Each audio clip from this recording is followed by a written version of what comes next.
Okay. Bank வங்கிகள் மற்றும் reserve bank உள்ளிட்ட இந்த கோல்டு பாண்டு இது போன்ற இந்த கோல்டு சவரைன் பாண்டு அது போன்றது தான் வெளியிடுறாங்க.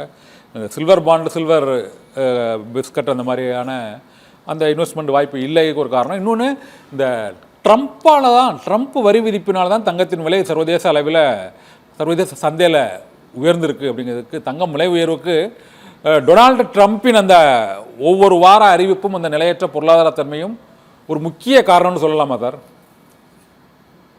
நிச்சயமாக 100% சொல்லலாம். கடைசியாக விலை ஏறினதுக்கு அவர் தான் ஒரு முக்கிய காரணம்.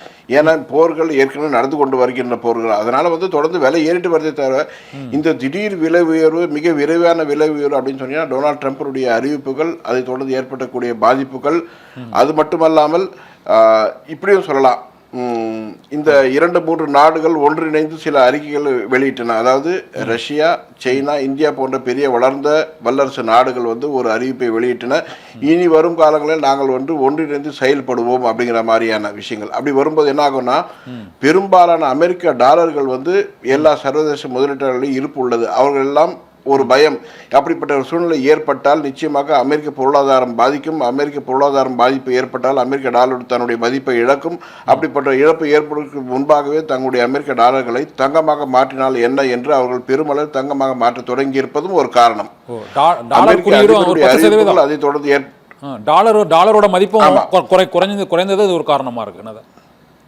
டாலரோட மதிப்பு சர்வதேச அளவில் டாலருடைய மதிப்பு சர்வதேச அளவில் பெரிய அளவு குறைவதற்கு இன்னும் காத்து கொண்டிருக்கின்றன. அதற்கு முன்பாகவே தங்களிடம் இருப்பாக உள்ள அமெரிக்க டாலர்களை அவர்களும் தங்கமாக மாற்ற தொடங்கி இருப்பதும் சர்வதேச சந்தையில் தங்கம் விலை உயர்வதற்கு ஒரு காரணம். இந்த 3 நாடுகளும் இணைந்து செயல்பட்டால் நிச்சயமாக தங்கத்துடைய விலை இன்னும் அதிகரித்து கொண்டு தான் போகும். மற்ற நாடுகளுடைய கரன்சிகள் மதிப்பை சிறிதாக இழக்க தொடங்கும். டாலரோட மதிப்பு வீழ்ச்சி அடைவதும் தங்கத்தின் விலை உயர்வுக்கு ஒரு காரணம் சொல்லிக்கங்க. இப்போதைக்கு இந்த இப்போதைக்கு இந்த 80,000 என்று ஒரு சவரன் வந்துவிட்டது. இது நீங்கள் ஏற்கனவே பல்வேறு ஊடகங்களை அளித்த பேட்டியில் இது ஒரு 4-5 மாதங்களில் 1 லட்சத்தை தாண்டும் என்று கூறினீர்கள். ஆனால் இப்போது பார்த்தால் ஒரு நாள் ஒவ்வொரு வாரமும் இந்த அளவானது 70,000, 75,000, 80,000 என்பது ஒரு மாத காலத்திற்குள், ஒரு 2 மாத காலத்திற்குள் இந்த 80,000-ஐ தாண்டி விட்டது. இது 1 லட்சத்தை தாண்டுவது இந்த எவ்வளவு காலம் ஆகும் சார்? விரைவாகவே தாண்ட எதிர்பார்க்கப்படுது. இதே காலகட்டம் அடுத்த இன்னொரு 12 மாதங்கள் அது மாதிரியான நிகழ்வுகள் ஏற்படும். அதாவது படிப்படியாக உயர்ந்து இன்னும் 12 மாதங்களில் 1 லட்சம் ரூபாய் அப்படிங்கிற இலக்கை அடைந்துவிடும் சொல்லலாம். அதற்கு பிறகு மிக வேகமாக இன்னும் செல்லும். காரணம் என்னன்னா, தங்கத்துடைய தேவை. அதாவது ஒரு விஷயம் சொல்லிடணும், உலகத்தினுடைய உண்மையான கரன்சி தங்கம் மட்டும்தான்.